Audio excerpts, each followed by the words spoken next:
Bloomberg, which has now been well over a decade. O uso da inteligência artificial na Bloomberg, que já tem mais de uma década. A Bloomberg trabalha com muitos dados financeiros. Esses dados são estruturados e não estruturados. Nesse slide, vocês vão ver alguns exemplos de dados que a Bloomberg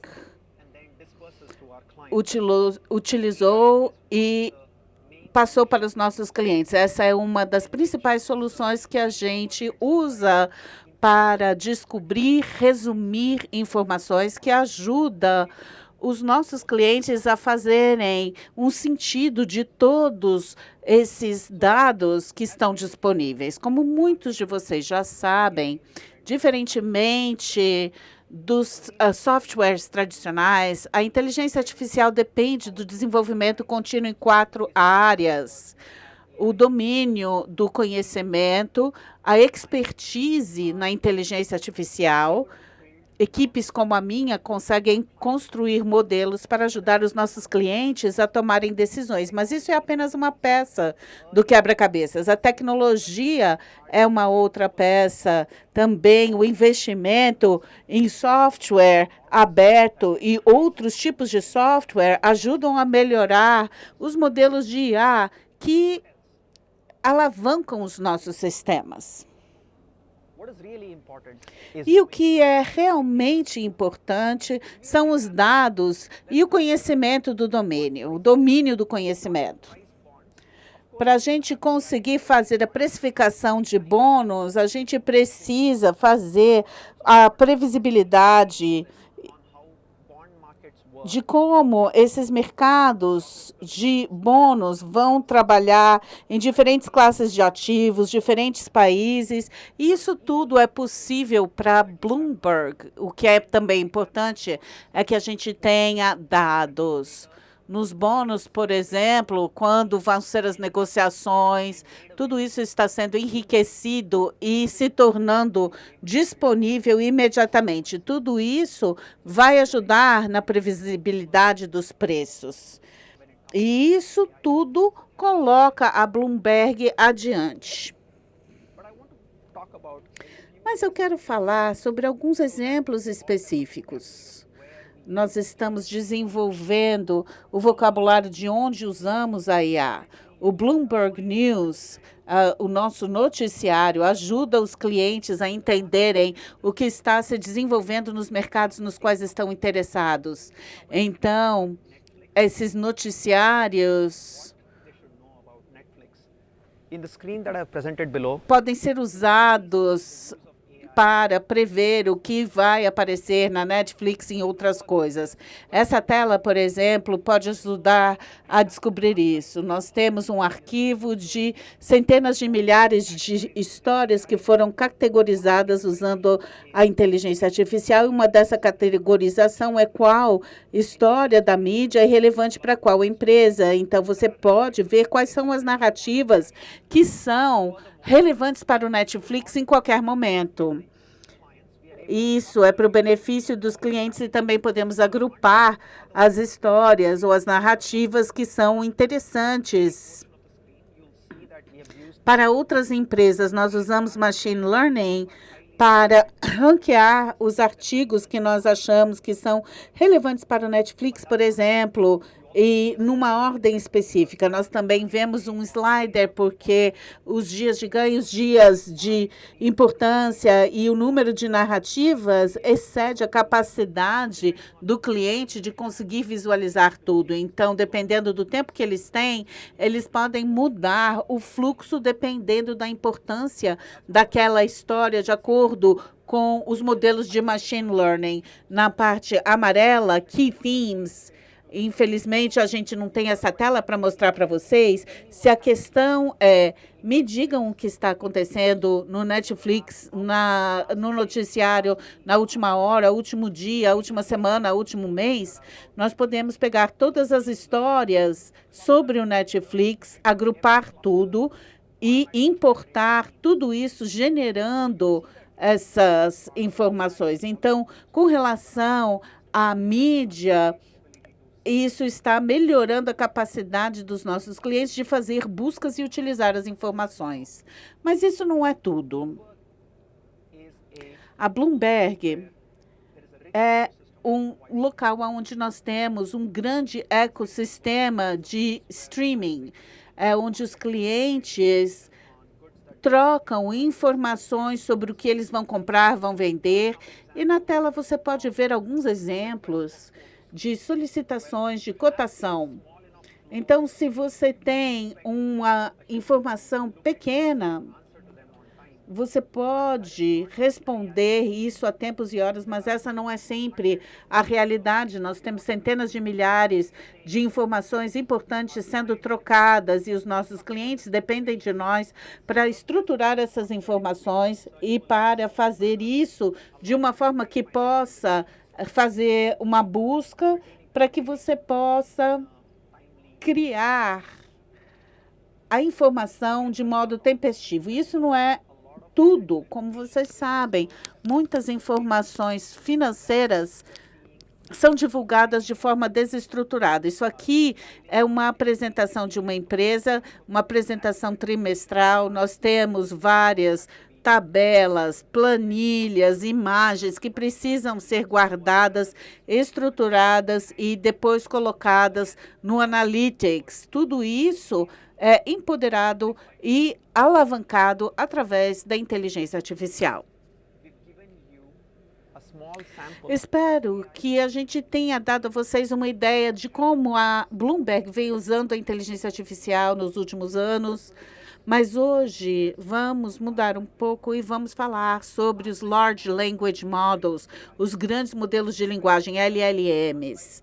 LLMs são diferentes porque, diferente dos modelos anteriores, eles são mais poderosos e são mais acessíveis de maneira geral. Antes, nós construíamos um único modelo para fazer uma única tarefa. Por exemplo, se eu quisesse ver um tipo específico de história na mídia e classificar essas histórias, eu construí um modelo só para isso. E se eu queria um outro para postagens na mídia social, eu tinha que usar um outro modelo para entender aquela linguagem. E a razão pela qual a gente tinha esses modelos diferentes era porque era a única maneira para ter o desempenho que a gente esperava. Então, você precisava de um modelo para cada tarefa que você desejava fazer. Mas hoje, os LLMs conseguem fazer diferentes tarefas, todas ao mesmo tempo, a partir de um único formulário, a partir de um único lugar. A gente simplesmente pode usar o modelo e usar todas as linguagens. Esses são paradigmas muito importantes que vão mudar a maneira como os nossos produtos financeiros são construídos e divulgados. Mas o que são esses LLMs? Eu suspeito que muitos de vocês já sabem o que são os LLMs, mas eu vou passar aqui rapidinho com vocês o vocabulário. Primeiramente, os LLMs hoje em dia não são só sobre linguagem. Eles podem processar imagens, vídeos, áudio e muito mais. Mas, por agora, vamos nos focar no exemplo, que a gente tenha um prefixo de palavras. E esse LLM pode processar esse input, a vaca foi para, e aí ele pode distribuir ou preencher esse outro lugar. A vaca foi para o campo, parece o mais comum ou o mais normal, mas a gente pode escolher campo ou o piquete ou qualquer outro lugar. E com isso, a gente pode mudar o modelo pelas gerações. Você pode colocar um prefixo, que é uma sequência de tokens que pode ser numerados, podem ser pixels, podem ser imagens, e o que você vai ter é a probabilidade do que vai vir a seguir. E é por isso que esse paradigma é tão importante, porque todos os problemas podem ser colocados em termos de problemas sobre o que vai vir a seguir. Na Bloomberg, nós percebemos a importância dos LLMs muito precocemente. Investimos muito antes de investigar o que esses LLMs realmente eram, como eles poderiam ser usados no mercado financeiro, como poderiam ser adotados para os nossos casos de uso, que tinham a ver com posicionamento, baixa latência e o Bloomberg GPT, que a gente publicou no março agora, porque o LLM que nós construímos tem bilhões de parâmetros, 50 bilhões de parâmetros com vários tokens, e tudo isso foi feito como um esforço de pesquisa. Queremos entender o que pode ser feito com os LLMs e como podemos adaptá-los para as nossas necessidades. Então, a nossa conclusão é a seguinte: como resultado da nossa pesquisa, acreditamos que essa IA generativa tem muita promessa. Ela pode processar em muitas maneiras diferentes, e eu vou mostrar exemplos disso nos próximos slides. Nós podemos criar novos insights, transformar como os usuários vão interagir com os nossos produtos, muda o paradigma da interação entre o homem e a máquina, ou ser humano e a máquina. A nossa pesquisa também mostrou que a geração dos modelos de IA generativa precisa ser trabalhado para se encaixar nos nossos clientes. Muitos já ouviram falar sobre as alucinações, porque não está tão desenvolvido quanto a gente gostaria que estivesse. A gente vai construir produtos que já vão ser úteis, já vão ajudar, mas tudo depende de quantos pontos de dados nós temos. Os LLMs, como diz o próprio nome, large, grande, é um sistema que está sempre querendo novos dados, precisando de novos dados e usando o investimento da Bloomberg. E os usuários estão acostumados com uma certa maneira de interação com os nossos produtos. Então, como essas interações vão mudar de uma forma que seja amigável, que ajude para ir além do que já exploramos. Então, sem mais delongas, vamos falar sobre essa summarization dos transcripts, esse resumo dos transcripts.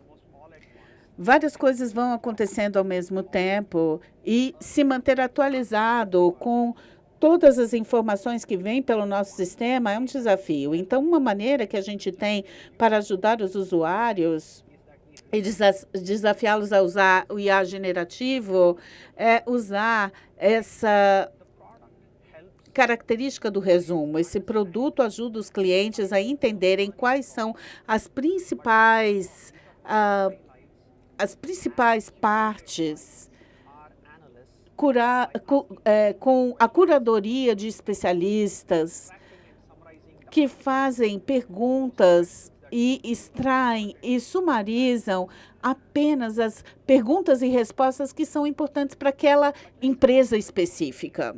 Mas vamos falar um pouquinho sobre os detalhes, como a gente pode construir esse produto de resumo dos transcripts. Bom, vamos dizer que você tem um transcript ou uma transcrição de alguma coisa, né? E você vai usar o modelo. A gente, às vezes, tem essas ligações de divulgação de resultados. E você tem os transcripts, né? As transcrições dessas ligações.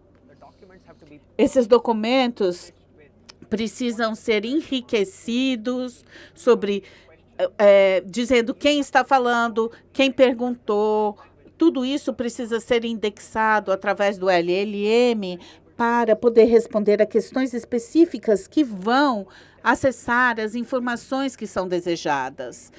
Eu tenho aqui o passo a passo, que eu não vou passar porque vai demorar muito, mas antes de construir esse produto, que faz o resumo das transcrições das ligações de resultado, de divulgação de resultado, o que eu posso dizer é que a inteligência artificial apresenta várias oportunidades e várias versões que às vezes não podem ser utilizadas diretamente, precisam ser adaptadas, customizadas. Às vezes a gente precisa avaliar. E o que significa avaliar?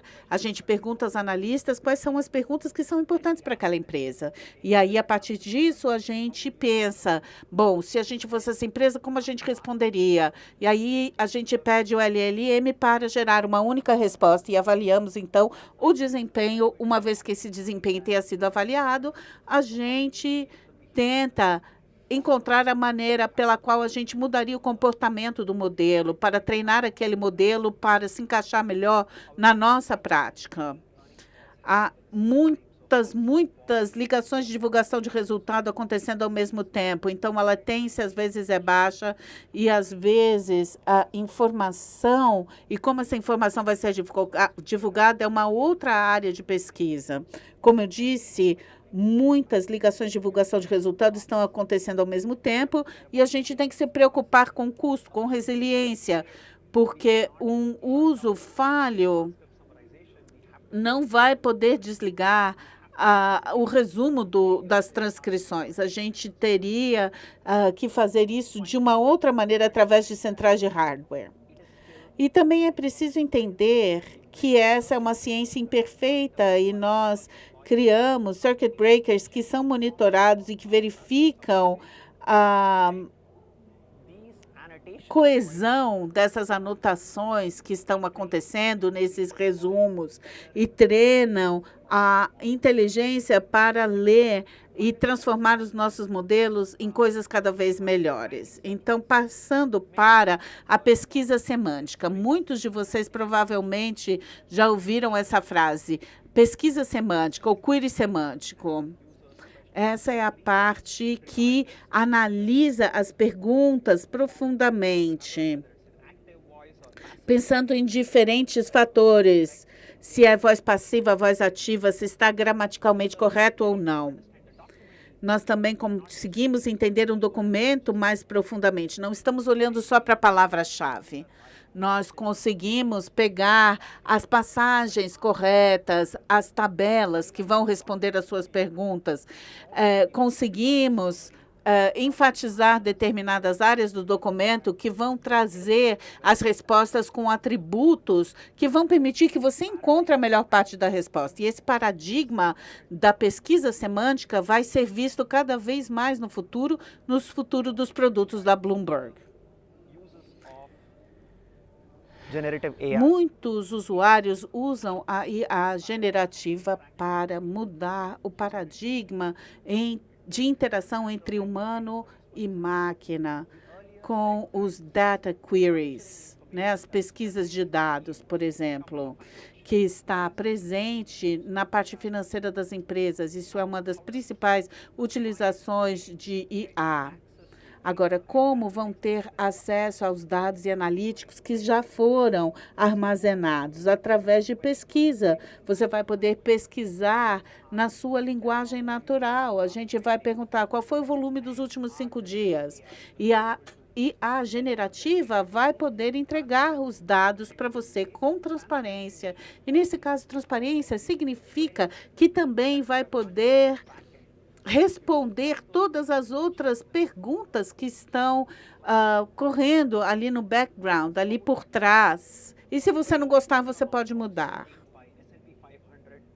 Aqui no SP 500, a gente tem aqui as classificações de acordo com o sistema da Bloomberg. Você pode criar uma fórmula e uma linguagem, uma fórmula BQL, para você poder responder o que foi solicitado pelo usuário através da pesquisa.